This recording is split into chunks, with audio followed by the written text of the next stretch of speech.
আসসালামু আলাইকুম। জানিয়ে দেব এই মুহূর্তে হাতে পাওয়া সর্বশেষ ভয়ঙ্কর কিছু আন্তর্জাতিক আপডেট বাংলা সংবাদ। শুরুতেই থাকছে সংবাদ শিরোনাম।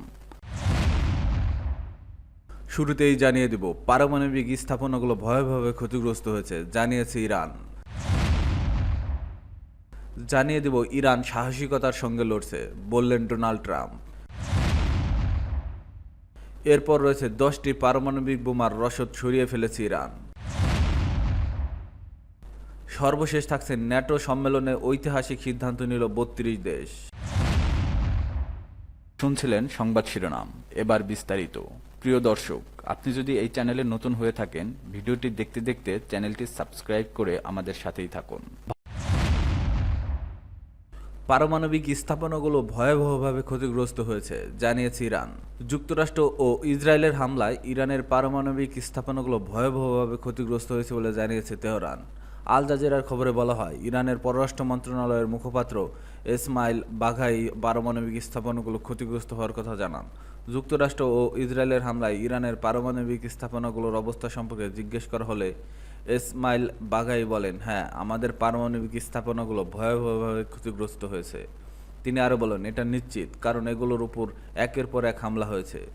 বাঘাই বলেন, এই বিষয়ে আমরা আর কিছু বলার নেই, কারণ এটি একটি প্রযুক্তিগত বিষয়। তিনি জানান, ইরানের পরমাণু শক্তি সংস্থা ও অন্যান্য সংশ্লিষ্ট কর্তৃপক্ষ এই বিষয়টি দেখছে। এদিকে ইরানের সংসদ বুধবার জাতিসংঘের পারমাণবিক পর্যবেক্ষক সংস্থার সঙ্গে সহযোগিতা স্থগিত করার একটি বিল অনুমোদন করেছে। দেশটির রাষ্ট্র ঘনিষ্ঠ সংবাদ মাধ্যম নূর নিউজ এই খবর নিশ্চিত করেছে। বিলটিতে বলা হয়েছে, ভবিষ্যতে আইএইএ-এর পক্ষ থেকে ইরানের পারমাণবিক স্থাপনায় কোনো পরিদর্শন করতে চাইলে তা সর্বোচ্চ জাতীয় নিরাপত্তা পরিষদের অনুমোদন সাপেক্ষে হতে হবে। দেশটির পরমাণু শক্তি সংস্থা পারমাণবিক স্থাপনাগুলোর নিরাপত্তা নিশ্চিত না করা পর্যন্ত আইএইএ-এর সঙ্গে সহযোগিতা স্থগিত রাখবে। সংসদ স্পিকার মোহাম্মদ বাকের কালিবাফ বলেন, আইএইএ ইরানের পারমাণবিক স্থাপনাগুলোর উপর ইসরায়েলের হামলার নিন্দাও জানায়নি এবং তাদের নিরাপত্তা আন্তর্জাতিক গ্রহণযোগ্যতাকে প্রশ্নবিদ্ধ করছে। তিনি আরও বলেন, এ কারণে আমাদের পারমাণবিক কর্মসূচি এখন থেকে আরও দ্রুত গতিতে এগিয়ে নেওয়া যাবে, যদিও শান্তিপূর্ণ উদ্দেশ্যেই। এই বিলটি আইনের রূপ পেতে হলে ইরানের অনির্বাচিত গার্ডিয়ান কাউন্সিলের অনুমোদন প্রয়োজন হবে। ইসরায়েল ও ইরানের মধ্যে সাম্প্রতিক বিমান যুদ্ধ ও পারমাণবিক স্থাপনাগুলোর উপর হামলার পরিপ্রেক্ষিতে এই সিদ্ধান্ত এসেছে। ইরান দাবি করছে তারা পারমাণবিক অস্ত্র তৈরি করছে না এবং তাদের কর্মসূচি সম্পূর্ণভাবে শান্তিপূর্ণ। ইরান সাহসিকতার সঙ্গে লড়ছে, বললেন ডোনাল্ড ট্রাম্প। ইরানের উপর নিষেধাজ্ঞা নেওয়ার পরিকল্পনা ওয়াশিংটনের আছে কিনা এমন প্রশ্ন করা হয়েছিল তাকে। ট্রাম্প বলছেন, ইরান মাত্র একটি যুদ্ধ ছিল এবং তারা সাহসিকতার সঙ্গে লড়েছে। যদি তারা তেল বিক্রি করতে চায়, তারা তেল বিক্রি করতে যাচ্ছে। চীন চাইলে ইরানের কাছ থেকে তেল কিনতে পারে। তিনি বললেন, দেশটির আবার ঠিক হওয়ার জন্য অর্থের প্রয়োজন। ডোনাল্ড ট্রাম্পকে জিজ্ঞেস করা হয়েছিল যে ইরানের সঙ্গে এরপর কি হবে এবং যুক্তরাষ্ট্রের হামলার আগে ইরান পরমাণু সামগ্রী সরিয়ে ফেলতে পেরেছে কিনা। জবাবে ট্রাম্প বলছেন, এগুলো সরানোর সময় ইরানের হাত ছিল না, এগুলো খুবই ভারী, সরানো খুবই কঠিন। এ সময় মার্কিন পররাষ্ট্রমন্ত্রী মার্কো রুবিও বলেন, যারা শান্তি চায় তাদের সঙ্গে কথা বলার আগ্রহ প্রকাশ করছে ট্রাম্প। 10টি পারমাণবিক বোমার রসদ সরিয়ে ফেলেছে ইরান।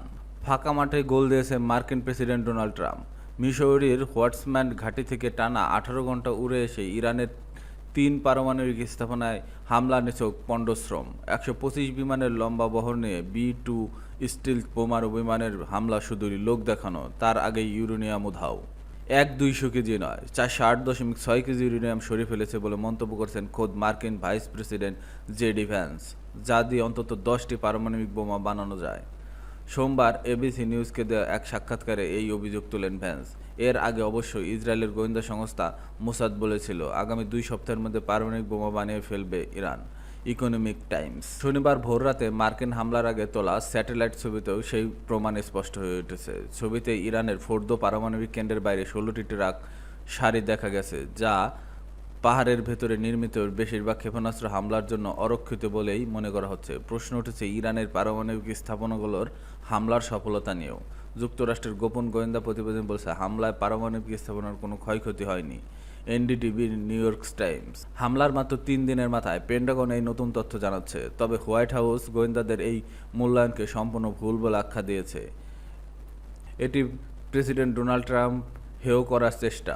পেন্টাগনের গোয়েন্দা শাখা ডিফেন্স ইন্টেলিজেন্স এজেন্সি বা ডিআইএ প্রতিবেদনের প্রাথমিক মূল্যায়ন বলা হয়েছে, ইসলামী প্রজাতন্ত্র ইরানের সমৃদ্ধ ইউরেনিয়ামের মজুদ এই হামলার ধ্বংস হয়নি।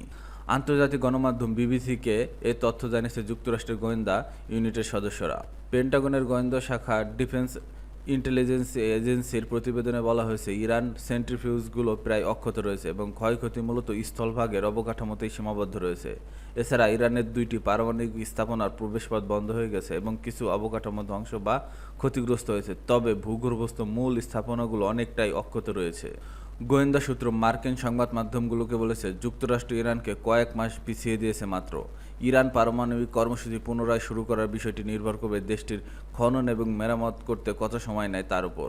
গোয়েন্দা সূত্রগুলো বিবিসিকে নিশ্চিত করেছে যে হামলার আগে ইরান সমৃদ্ধ ইউরেনিয়াম মজুদের কিছু অংশ স্থানান্তরিত করেছিল। শনিবার এই হামলা চালানোর আগে মার্কিন 30,000 পাউন্ডের ম্যাসিভ অর্ডিন্যান্স পেনিট্রেটর বোমাই একমাত্র অস্ত্র বলে মনে করা হয়েছিল।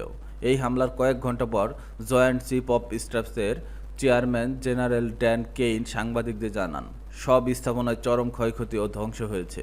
স্যাটেলাইট চিত্রে দেখা গেছে ফোর্দো পারমাণবিক স্থাপনার 2টি প্রবেশপথ, আশেপাশে 6টি নতুন গর্ত এবং ধুলোমাখা ধ্বংসস্তূপ। তবে স্যাটেলাইট ইমেজের সেই ছবিগুলো দেখে এটা বোঝা সম্ভব ছিল না যে ভূগর্ভস্থ ক্ষয়ক্ষতির পরিমাণ কতখানি। এদিকে ইরানের পররাষ্ট্রমন্ত্রী সাইদ খতিবজাদে জানিয়েছেন, যুক্তরাষ্ট্রের কারণে ইরানের স্থাপনার ক্ষয়ক্ষতির জন্য ওয়াশিংটনকে যথাযথ ক্ষতিপূরণ দিতে হবে। তেহরান জাতিসংঘে যুক্তরাষ্ট্রের বিরুদ্ধে আনুষ্ঠানিক অভিযোগ দায়ের করার প্রস্তুতি নিচ্ছে বলে জানিয়েছে তিনি। আল মায়াদিন টিভির সঙ্গে এক সাক্ষাৎকারে খতিবজাদে জানিয়েছেন, যুক্তরাষ্ট্রের সামরিক হামলায় ইরানের নাতঞ্জ, ফোর্দো ও ইস্পাহানের পারমাণবিক কেন্দ্রসহ বিভিন্ন স্থানে ক্ষয়ক্ষতি হয়েছে। এর জন্য আমেরিকাকে ক্ষতিপূরণ দিতে হবে। ন্যাটো সম্মেলনে ঐতিহাসিক সিদ্ধান্ত নিল 32 দেশ। নতুন নিরাপত্তা হুমকি মোকাবেলার ঐতিহাসিক এক সিদ্ধান্ত নিয়েছে পশ্চিমা সামরিক জোট ন্যাটো। 2035 সালের মধ্যে ন্যাটো সদস্য রাষ্ট্রগুলো প্রতি বছর তাদের মোট দেশজ উৎপাদনের 5% প্রতিরক্ষা ও নিরাপত্তা খাতে ব্যয়ের প্রতিশ্রুতি দিয়েছে, খবর আল জাজিরার। এর মধ্যে 3.5% জিডিপি ব্যয় করা হবে মূল প্রতিরক্ষা খাতে, যেমন সেনা, অস্ত্র, প্রশিক্ষণ ও প্রযুক্তি উন্নয়নে। বাকি 1.5% জিডিপি ব্যয় করা হবে নিরাপত্তা সংশ্লিষ্ট খাতে। এর মধ্যে রয়েছে গুরুত্বপূর্ণ অবকাঠামো সুরক্ষা, সাইবার নিরাপত্তা ও প্রতিরক্ষা শিল্পকে শক্তিশালীকরণ। ন্যাটোর নেতারা বলেন, এই বিনিয়োগের লক্ষ্য হল গভীর নিরাপত্তা হুমকি মোকাবেলা, বিশেষ করে রাশিয়ার দীর্ঘমেয়াদী হুমকি ও সন্ত্রাসবাদের ক্রমাগত ঝুঁকি। ইউক্রেন প্রসঙ্গে ন্যাটোর সদস্যরা ইউক্রেনের প্রতি অব্যাহত সমর্থনের অঙ্গীকার করলেও এবারের ঘোষণায় ইউক্রেনের সম্ভাব্য সদস্যপদ নিয়ে কোনো উল্লেখ ছিল না, যা আগে সম্মেলনগুলোতে দেখা গিয়েছিল। এ সম্মেলনে অংশ নিয়েছেন ন্যাটো জোটের 32 সদস্য রাষ্ট্রের প্রধানগণ, ইউরোপীয় ইউনিয়নের শীর্ষ কর্মকর্তাগণ এবং ইউক্রেনের প্রতিনিধিরা।